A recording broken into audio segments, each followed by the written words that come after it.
So we're back here Sunday morning in the conference room at the Baron-Shear Arena at the Leatherdale Equine Centre in the University of Minnesota. And before we get out there with horses, what I want to do is talk to you a bit about language and learning. Because I think we fall into a huge number of traps in the horse world in trying to make this skill communicable. And I think the sad thing is that most of us leave school not very good at learning. Very few people walk into my arena who I would consider are really good learners. And there are some things that go with being human that tend to make us not so good at it. If you always do what you always did, guess what happens? You always get what you always got. And you know, we don't take this in easily. Something about human nature just wants to shout louder at the natives. If it doesn't work, do it harder. If it won't go, kick it harder. If it won't go, whack it harder. You know, we are not good either as teachers how we work with our pupils or as riders how we work with our horses. Our first instinct is shout louder at the natives. Okay? And really, if what you're doing isn't working, it's time to look for another way. So there is a schism that really permeates the horse world, which I think we all pay a really high price for. And riders fall into two groups. The first group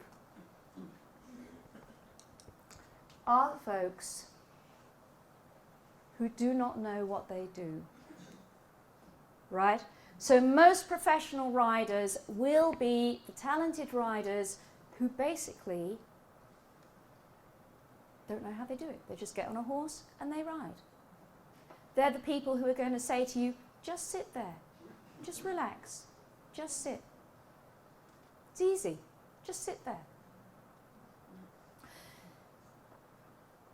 I have a couple of interesting stories on this. Somebody I know went up to one of our top-class dressage riders in the UK, a no-name who's been around in the dressage world for many, many years, and said to her, well, how do you get a horse on the bit? How do you get a horse on the bit?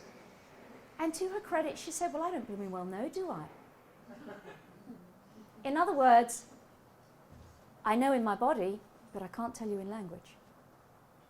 That was the most honest answer to that question that I think probably anybody ever gave. So if that's one side of the schism, what's the other? Not being able to communicate. Well, hang on a minute, that's the same schism. The other side of the schism is the riders who do not do what they know. Yeah? So either you do not know what you do, or you do not know what you do not do what you know, right? In brackets, you should do. You've read the books. You've been to the seminars, you've had the lessons, you've been told, and lo and behold, you know you should sit still and your horse should be on the bit and this and this and this, and you're unable to do what you know you should do.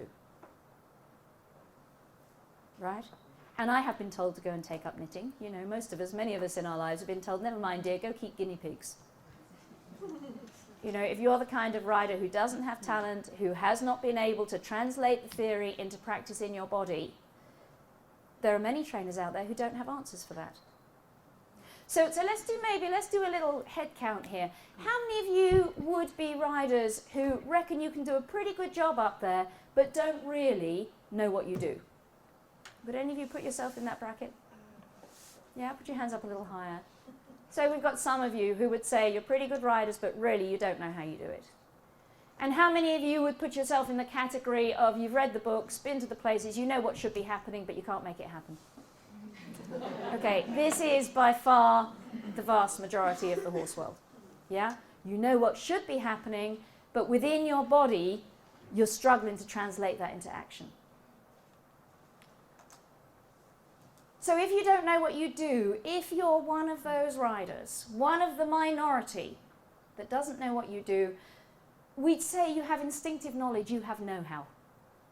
You know, I know Jane Hannigan, who's rode in the World Cup last year, and taught her for a while during the 90s, and she's one of 3 daughters in a sort of riding dynasty. And I've seen the other two daughters ride, I've taught them too. They have much more issues going on in their bodies. And Jane's mum said to me one day, well, you know, we put Jane on a pony when she was 4 and she just looked right. You know, some kids get put on the pony when they're 4 and they just look right. They're by far the minority. I think there's probably less than 3% of the overall of riders, probably much lower percentage of that for whom that's true. And that rider is going to, by the time she's 7, 9, 10, 11, 13, 15, have a huge amount of instinctive knowledge or know-how.